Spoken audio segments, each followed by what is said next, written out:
as you've started your career, whether early on or even late, or maybe there's a couple really hard lessons that you learned?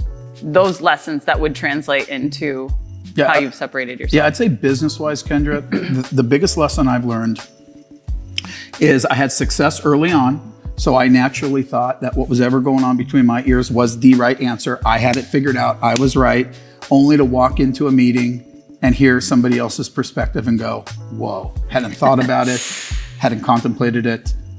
Like Mike Tyson says it best, everyone's got a plan until you get punched in the face. Then you got to refigure it out, right? Yeah. I would use it in this meeting right here, just the way you saw when I first came in, how I had my whole thing figured out and you're like, hey, now we're just talking. Yeah. Right?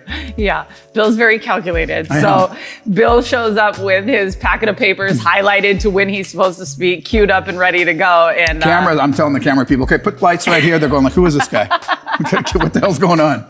Nick already knows. She's had her fill with me. Well, I mean, it's the one time that I get to tell you no. And so tell me exactly what to happened. do. Yeah. Anyways, well, so the reason I asked that is I know that for me personally, and we're at fairly different places in our career at this point. That's a nice way of saying I'm older. I mean, you dated yourself with 50-cent bubblegum, let's be honest. I'm like, what do you buy? Bubblegum. I sold it for 50. I sold it for 50.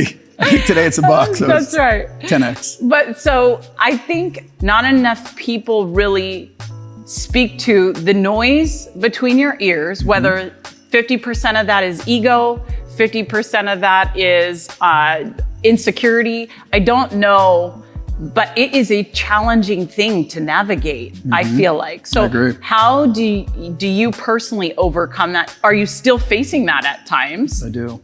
Yeah, it's a form of schizophrenia in a way, because you could go down a lot of different rabbit holes over one particular conversation, decision, opportunity.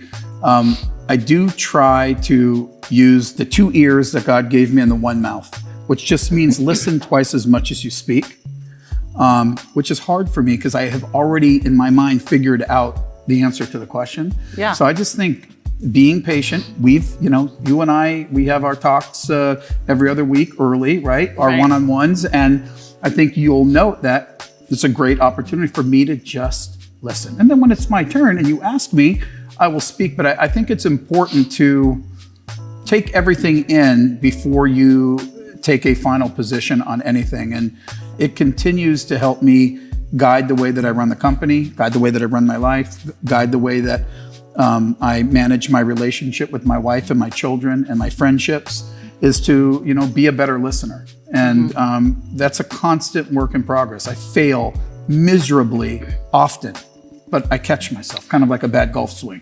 Right? You fail miserably at listening?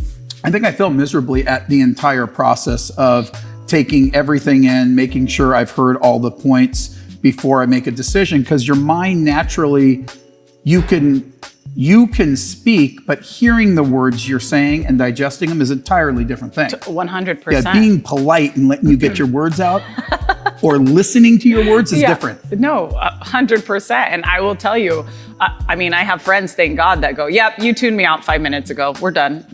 And that's like embarrassing because you want to be present in the moment. And I think to your point, you kind of develop this weird schizophrenia in terms of you're already thinking, you're already going down different rabbit holes. Part of that could be the entrepreneur spirit, whatever that is.